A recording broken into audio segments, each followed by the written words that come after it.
It's no secret that I haven't really been feeling connected with my practice and my path the last several months. I've talked about it here on my channel before, and moving to a whole new state again, where I know no one or nothing about the landscape and the spirits that are here, it all does a number on one's practice and one's connection with the world around them. I'm no stranger to that, having moved so many different places in my life.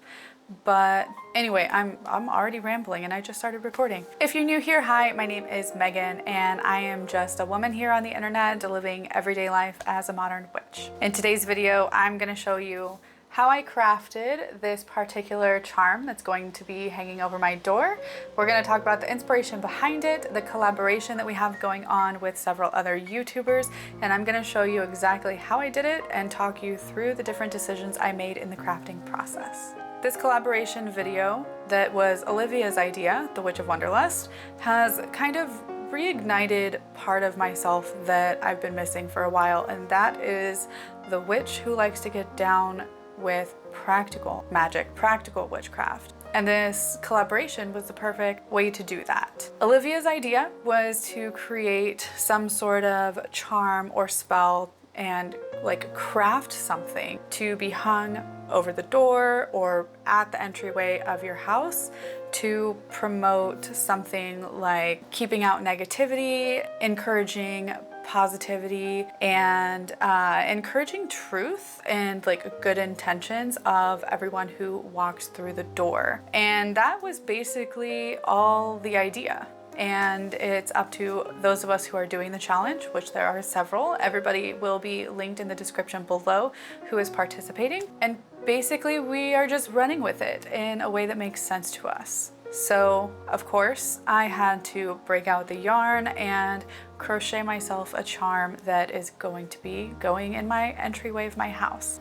You probably already saw it, but this is kind of, well, not kind of, this is exactly what it looks like. The idea was to go with a pentacle, an open weave here with the way the stitches are, and it's cute and circular, and it's going to hang in my entryway. So come along with me as I show you how I made this and talk a little bit about the inspiration behind the creation of it, as well as what the exact intentions for this charm are. Okay, so first things first, I needed to come up with an intention for the charm. I already had some semblance of what I wanted the charm to do, especially since we were all collaborating on this idea together. So the intention for this charm is that it's meant to show a person's true intentions and encourage open conversations with everyone that walks through the door. It's also meant to filter out negativity and help promote a peaceful environment. I went with the shape of a pentacle because the pentacle is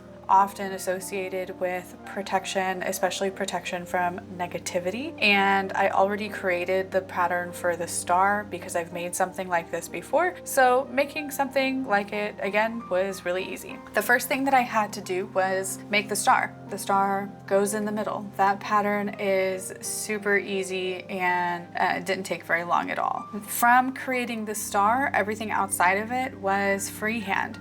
I had to make it big enough so that it would fit in the hoop that I got, which I picked up for a couple dollars at my local craft store. And I just started from the star and worked my way outwards, keeping in mind that I wanted something with a sort of open weave to act almost like a web. As someone would walk past it, the web would sort of capture energy, do what it needed to do in terms of cleansing negativity and promoting peace and promoting people showing their true intentions and having open conversations. Once the open weave is done and ready, then it gets attached onto the hoop. Everything was chosen intuitively here for this. Again, I knew the symbols that I wanted to use, the star, the sparkles, and the yarn. It basically turned the entire thing into a large pentacle. The yarn I chose that has sparkles in it, symbolic because of the reflective nature that the charm has, capturing energy, transforming it, and reflecting it back to the person who walked by. The specific color color that I chose was honestly just because it made me feel good. I don't have a particular association with the colors of the yarn, the grays and the blues and whatnot, but they make me feel at peace, and that's the energy that I'm looking for in this charm. I took this a step further with Not Magic. I used the traditional chant for Not Magic that comes from the Witch's Ladder, I believe. The copy that I got is actually from Ari, the Oak Witch's new book, Spellcraft and Spellwork. I just changed it a little bit and adjusted it to be rounds instead of knots, because I did have 9 rounds. Again, symbology here. And the chant goes as follows. By round of 1, the spell's begun. By round of 2, intent I imbue. By round of 3, so shall it be. By round of 4, this power is stored. By round of 5, my will shall drive. By round of 6, the spell I fix. By round of 7, the future I live in. By round of 8, my will be fate. By round of 9, what's done is mine.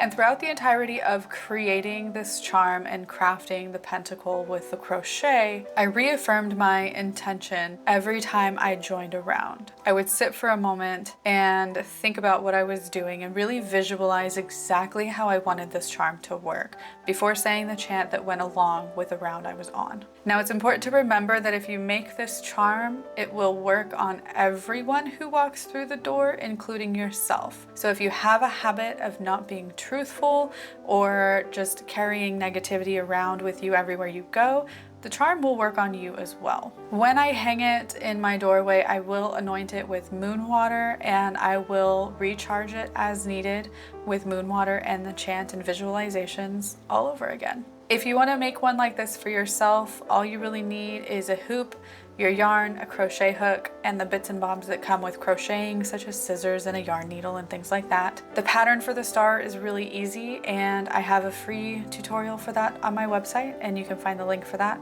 in the description. But otherwise, this charm is done and it is ready to hang in my door after I get some moon water and get it ready to go. Thank you so much for watching this video. I hope you enjoyed seeing some of the process and seeing me reconnect with a part of my practice that I haven't touched in a really long time. So if you like the video, make sure you give it a thumbs up. Be sure to subscribe if you're not already subscribed, and I will see you in my next video. Bye.